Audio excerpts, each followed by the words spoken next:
Hi guys! Ito po ang itsura ng aming paligid. Dito po ay napakaputik dahil po dito ay may baboy, tapos maulan po. Ayan.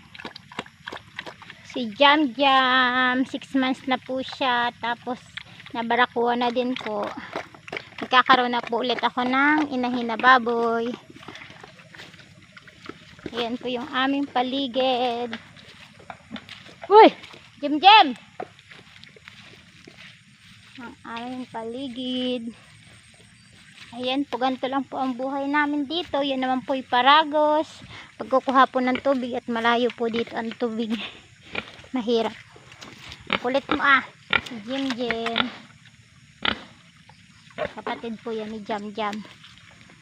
Ganito lang po ang buhay namin dito. Payak. Pero kontento na po kami.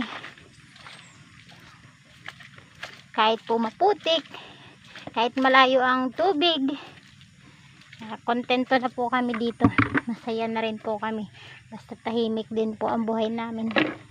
Yan po ang muntikong tahanan. Napakasimple. Mag-uulan naman po ako ng kalabaw. Yung 2 kalabaw po ay naiula ko na kanina. Kaya ngayon pa iuula ko naman ang kalabaw. Ganito po ang buhay na payak dito sa aming probinsya. Pero mas gusto ko pa pong tumira dito sa aming probinsya. Tahimik, presko ang hangin. Basta ikaw po ay matyaga dito.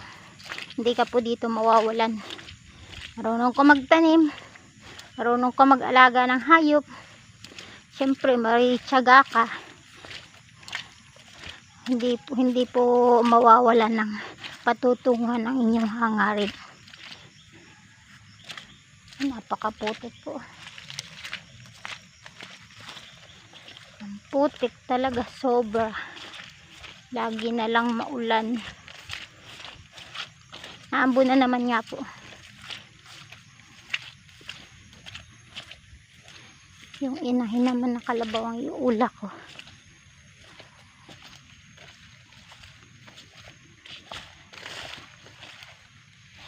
Ang aming simpleng buhay dito sa aming probinsya. Ayan po si Bikbik. Ano Bikbik? Asa na naman ang iyong ina? Yun ang anak pala. Yun ang kanyang anak. Ayan po.